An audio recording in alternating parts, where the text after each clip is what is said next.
नमस्कार बच्चों। तो आज हम पढ़ रहे हैं हरिशंकर परसाई की व्यंग्य रचना बस की यात्रा।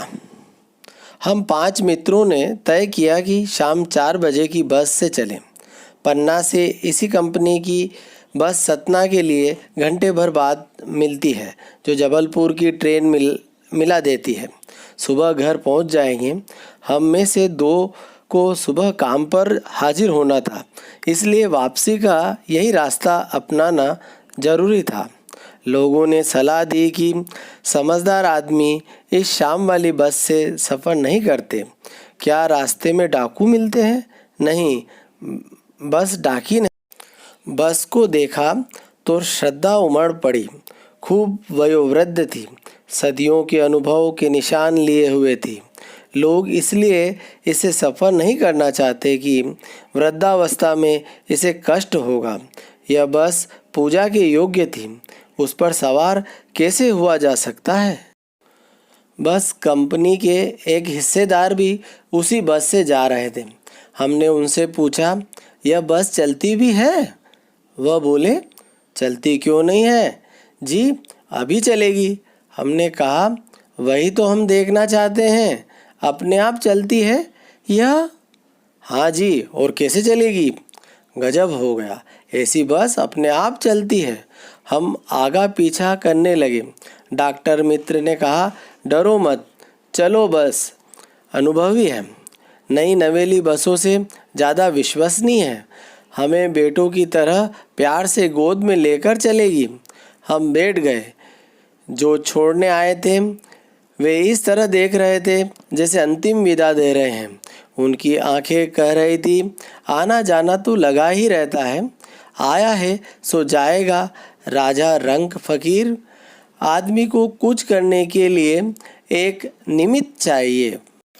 इंजन सचमुच स्टार्ट हो गया, ऐसा जैसे सारी बस ही इंजन है और हम इंजन के भीतर बैठे हैं। कांच बहुत कम बचे थे, जो बचे थे उनसे हमें बचना था। हम फौरन खिड़की से दूर सरक गए। इंजन चल रहा था, हमें लग रहा था कि हमारी सीट के नीचे इंजन है। बस सचमुच चल पड़ी और हमें लगा कि यह गांधी जी के असहयोग और सविनय अवज्ञा आंदोलन के वक्त अवश्य जवान रही होगी। उसे ट्रेनिंग मिल चुकी थी, हर हिस्सा दूसरे से असहयोग कर रहा था। पूरी बस सविनय अवज्ञा आंदोलन के दौर से गुजर रही थी। सीट का बॉडी से असहयोग चल रहा था। कभी लगता सीट बॉडी को छोड़कर आगे निकल गई है, कभी लगता कि सीट को छोड़कर बॉडी आगे भागी जा रही है। 8-10 मील चलने पर सारे भेदभाव मिट गए। यह समझ में नहीं आता था कि सीट पर हम बैठे हैं या सीट हम पर बैठी है। एकाएक बस रुक गई। मालूम हुआ कि पेट्रोल की टंकी में छेद हो गया है। ड्राइवर ने बाल्टी में पेट्रोल निकालकर उसे बगल में रखा और नली डालकर इंजन में भेजने लगा। अब मैं उम्मीद कर रहा था कि थोड़ी देर बाद बस कंपनी के हिस्सेदार इंजन को निकालकर गोद में रख लेंगे और उसे नली से पेट्रोल पिलाएंगे, जैसे माँ बच्चे के मुंह में दूध की शीशी लगाती है। बस की रफ्तार अब 15-20 मील हो गई थी। मुझे उसके किसी हिस्से पर भरोसा नहीं था। ब्रेक फेल हो सकता है, स्टीयरिंग टूट सकता है। प्रकृति के दृश्य बहुत लुभावने थे। दोनों तरफ हरे भरे पेड़ थे जिन पर पक्षी बैठे थे। मैं हर पेड़ को अपना दुश्मन समझ रहा था। जो भी पेड़ आता डर लगता कि इससे बस टकराएगी। वह निकल जाता तो दूसरे पेड़ का इंतज़ार करता। झील दिखती तो सोचता कि इसमें बस गोता लगा जाएगी। एकाएक फिर बस रुकी। ड्राइवर ने तरह तरह की तरकीबें की पर वह नहीं चली। सविनय अवज्ञा आंदोलन शुरू हो गया था। कंपनी के हिस्सेदार कह रहे थे, बस तो फर्स्ट क्लास है जी, यह तो इत्तेफाक की बात है। क्षीण चांदनी में वृक्षों की छाया के नीचे वह बस बड़ी दयनीय लग रही थी। लगता जैसे कोई वृद्धा थक कर बैठ गई हो।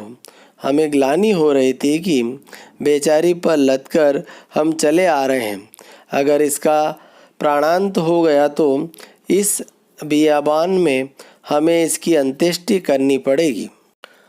हिस्सेदार साहब ने इंजन खोला और कुछ सुधारा। बस आगे चली। उसकी चाल और कम हो गई थी। धीरे धीरे वृद्धा की आंखों की ज्योति जाने लगी। चांदनी में रास्ता टटोलकर वह रेंग रही थी। आगे या पीछे से कोई गाड़ी आती दिखती तो वह एकदम किनारे खड़ी हो जाती और कहती, निकल जाओ बेटी, अपनी तो वह उम्र ही नहीं रही। एक पुलिया के ऊपर पहुँचे ही थे कि एक टायर प्स करके बैठ गया। वह बहुत ज़ोर से हिलकर थम गई। अगर स्पीड में होती तो उछलकर नाले में गिर जाती। मैंने उस कंपनी के हिस्सेदार की तरफ पहली बार श्रद्धा भाव से देखा। वह टायरों की हालत जानते हैं, फिर भी जान हथेली पर लेकर इसी बस से सफ़र कर रहे हैं। उत्सर्ग की ऐसी भावना दुर्लभ है।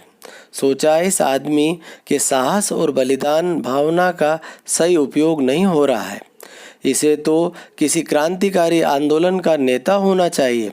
अगर बस नाले में गिर पड़ती और हम सब मर जाते तो देवता बाहें पसारे उसका इंतजार करते, कहते वह महान आदमी आ रहा है जिसने एक टायर के लिए प्राण दे दिए।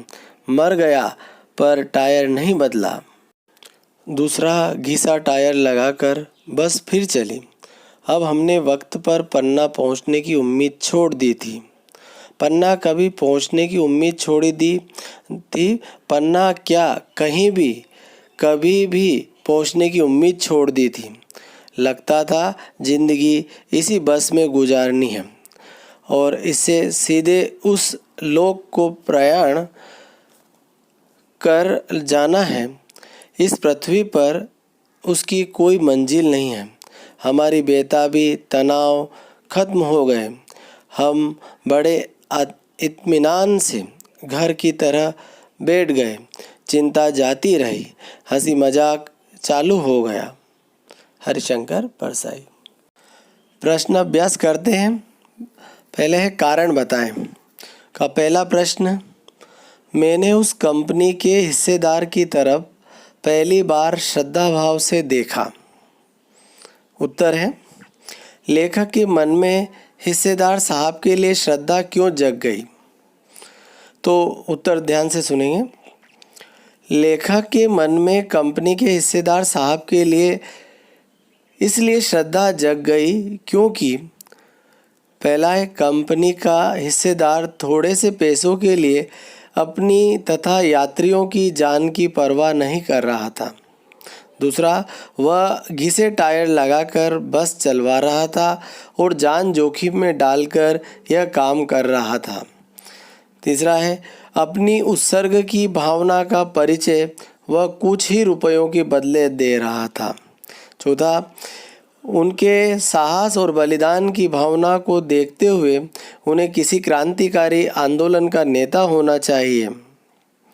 ठीक है, अब हमारा कारण बताएं में दूसरा प्रश्न है या कारण है, लोगों ने सलाह दी कि समझदार आदमी इस शाम वाली बस से सफ़र नहीं करते हैं। तो बात यह है कि लोगों ने यह सलाह क्यों दी? तो हमारा उत्तर है, लोगों ने लेखक को यह सलाह इसलिए दी क्योंकि वे बस की दयनीय दशा से भली भांति परिचित थे।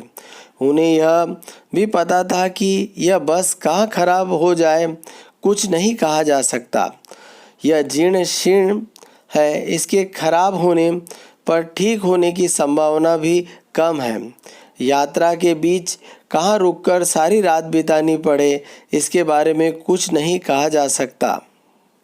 अब तीसरा प्रश्न है, कारण बताओ मैम, कि ऐसा जैसे सारी बस ही इंजन है और हम इंजन के भीतर बैठे हैं।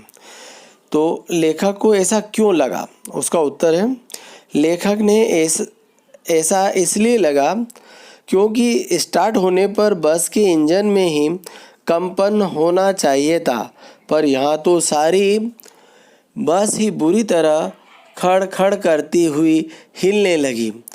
पूरी बस में तेज कंपन होने लगा। खिड़कियों के कांच पूरे शोर के साथ हिलने लगे। लेखक की सीट भी इस कंपन से कांप रही थी। इससे लेखक तथा उसके साथी भी हिलने लगे थे। अब कारण बताऊं, चौथा प्रश्न है, स्थिति है गजब हो गया, ऐसी बस अपने आप चलती है। तो यहाँ पर है लेखक को यह सुनकर हैरानी क्यों हुई। उत्तर दें, सुने। ऐसी बस अपने आप चलती है, यह बात सुनकर लेखक को इसलिए हैरानी हुई क्योंकि वह सोच रहा था ऐसी खटारा बस चलने के योग्य तो है ही नहीं। उसकी जर्जर अवस्था देखकर वह विश्वास ही नहीं कर पाता था कि यह बस बिना धक्का दिए चलती होगी। पर कंपनी का भागीदार इसे अपने आप चलने की बात कह रहा था, जिसे सुनकर लेखक हैरान था।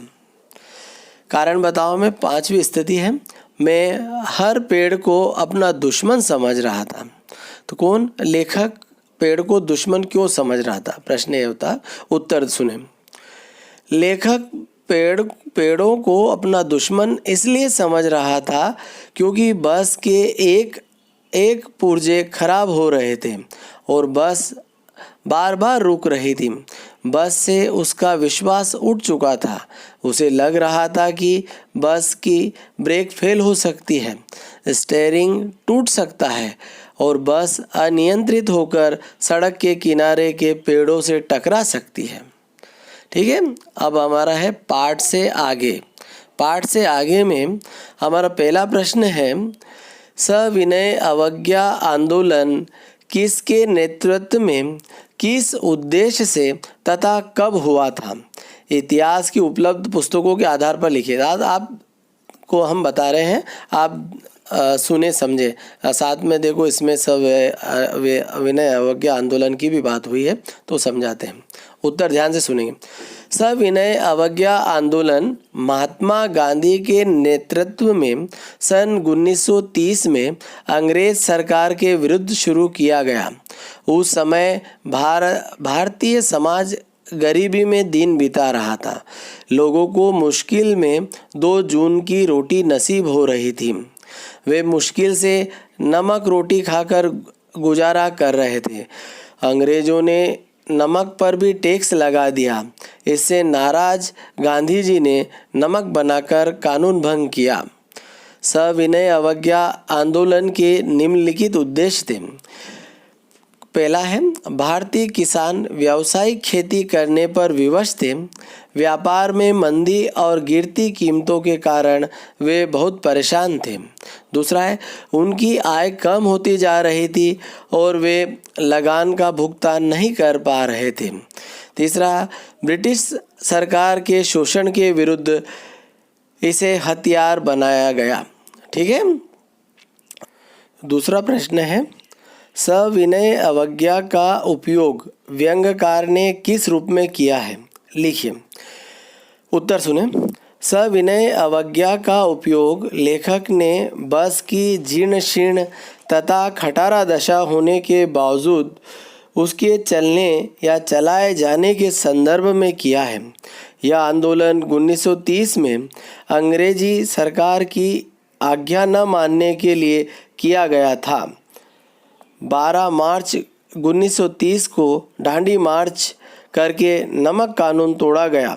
अंग्रेजों की दमनपूर्ण नीति के खिलाफ भारतीय जनता विनयपूर्वक संघर्ष के लिए आगे बढ़ती रही। यह खटारा बस भी जर्जर होने के बावजूद चलती ही जा रही थी। ठीक है। अब हमारा तीसरा प्रश्न है, आप अपनी किसी यात्रा के खट्टे मीठे अनुभवों को याद करते हुए एक लेख लिखिए।